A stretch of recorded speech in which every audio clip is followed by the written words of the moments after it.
Alors, qui es-tu? Nathan, du coup je suis président et un des fondateurs de Prose.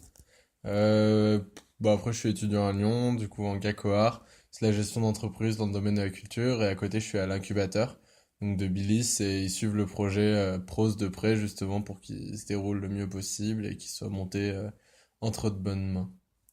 Alors, c'est quoi, prose? Du coup, Prose, c'est une association culturelle. Le but, c'est d'organiser des événements pluridisciplinaires dans des lieux qui s'y prêtent pas de base. Donc les lieux, ça va être des apparts, des maisons, des châteaux, ça peut même être des grottes quand on en aura l'occasion. Et vraiment, le but, c'est voilà, le temps d'un soir ou plus, de créer un univers artistique dans ce lieu qui est un peu insolite, en mixant tous les arts. Et le but, c'est vraiment pas avoir différentes prestations dans un même lieu, c'est créer vraiment un univers. Donc on a commencé avec des apparts, ensuite des maisons, un open air, donc maintenant des châteaux. Mais voilà, à chaque fois c'est différents artistes de différents milieux qui vont se rencontrer et puis on va créer une ambiance un peu intimiste avec des jauges assez petites au final, vu que les lieux sont très spéciaux quoi. Donc là, pendant l'année, vous aviez fait des apparts en prose. C'était galère un peu ou pas? C'était pas galère, non, c'était les moins galères en tout cas. On les fait encore. Là, il va y en avoir qui vont recommencer petit à petit. Ils étaient assez intéressants parce que c'était vraiment les premiers événements qu'on a fait en fait et c'était des événements où on s'est rendu compte de l'intimité qu'on a réellement créée dans des lieux comme ça et c'est vrai que quand tu te retrouves dans 40 mètres carrés avec 30 personnes, t'as pas trop d'autre choix de parler un peu aux gens ou en tout cas d'avoir une espèce de relation qui se fait entre tout le monde comme si tu connaissais tout le monde donc c'est ça qui était le plus intéressant au final. Comment ça vous est venu l'idée du château? C'était vraiment une continuité par rapport aux events appart, maison, open air. Bah, après, faut commencer au château. Je sais pas ce que ça peut être après, parce que château, ça commence à être un peu gros. Mais voilà, c'était vraiment ça. Du coup, moi, de mon côté, j'ai commencé à chercher différents châteaux. Et puis, je suis rentré en relation donc avec le château d'Avauges, qui a été très sympa, qui nous a accueillis pour l'événement. Et donc voilà, c'était vraiment partie d'une entente entre les deux structures, Prose et le château. Si vous refaites quelque chose au château, est-ce qu'il y a des choses auxquelles vous penseriez un peu plus ou un peu moins, des choses à changer, à revoir? Bah après, c'était vraiment un premier événement, c'était un événement test. Donc la jauge était petite et on le savait, ça a pu d'ailleurs faire bizarre à certaines personnes qu'on se retrouve à 150, 170 dans un lieu aussi immense. Le prochain, c'est sûr que ce sera pas la même jauge, ce sera plus un événement test. Mais sinon, le but c'est vraiment continuer à se développer sur l'événement, donc avoir plus de propositions culturelles, plus de danse peut-être, plus de théâtre, de la musique peut-être plus tard, plusieurs scènes, on ne sait pas exactement, on n'y est pas encore sur le deuxième event. Mais oui, le but c'est vraiment qu'il grossisse de façon cet event et qu'il soit accessible à plus de personnes. Comment vous les avez choisis, les artistes qui sont venus pour Château en prose? Alors dans l'association de prose, donc à Lyon en tout cas, on est une dizaine et dans la dizaine il y a deux programmateurs. Donc c'est vraiment les deux programmateurs qui ont travaillé sur les artistes en eux-mêmes, qui ont choisi les artistes qui aillent de la musique à la danse, à l'art plastique, etc.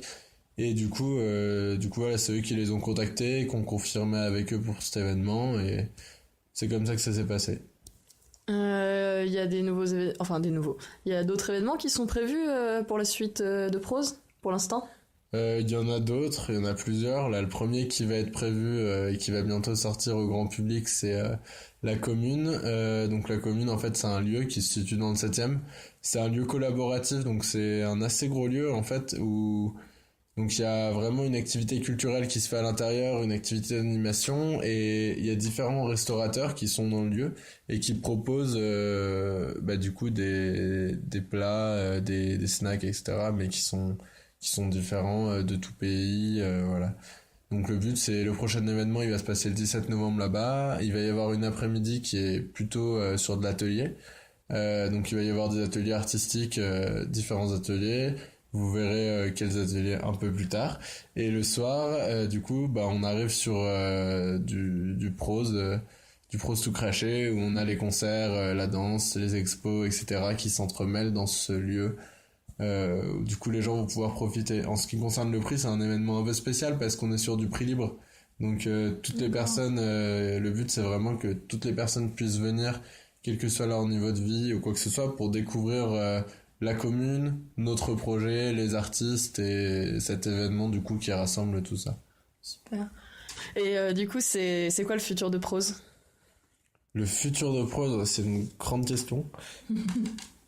Bah là, on a fait 1 an sur Lyon, donc il s'est très bien passé. On a du coup fait un total de 3 apparts en prose, d'une baraque en prose, un open air, un château. Et à côté de ça, on était aussi actifs sur Berlin avec une autre équipe du coup qu'on fait d'autres événements là-bas, sur place. Là, la suite, c'est continuer à faire le plus d'événements possible, que ça aille des apparts qui sont très intimistes jusqu'aux châteaux, du coup, qui sont assez impressionnants. Éventuellement, continuer à se développer dans d'autres villes. Ça voilà, ça va arriver petit à petit. Je peux pas vraiment dire plus là tout de suite, mais c'est sûr que le but du projet, c'est qu'il se développe petit à petit et qu'il commence à prendre vraiment de l'importance, en tout cas dans la ville de Lyon, au niveau culturel. T'as quelque chose à dire aux gens? Bah, la seule chose que j'ai à leur dire, c'est que s'ils connaissent pas le projet, je leur invite au moins à le découvrir. Ça peut juste faire un tour sur la page Facebook. Là, il y a l'after movie de Château-Prose qui est sorti. Ça donne au moins un bon aperçu de ce qu'on peut faire. Et s'ils descendent un peu plus bas, ils verront les autres after movies. Et on se rend compte aussi des différentes ambiances assez différentes entre les différents lieux. Donc, voilà, je conseille vraiment aux gens d'aller voir de toute façon ce qu'on fait. Il y a des gens qui seront plus touchés que d'autres, c'est le but. Et ceux qui seront touchés, on les invite aussi à venir à nos événements, bien sûr. Et on espère qu'ils viendront surtout. Eh ben merci. Mais de rien.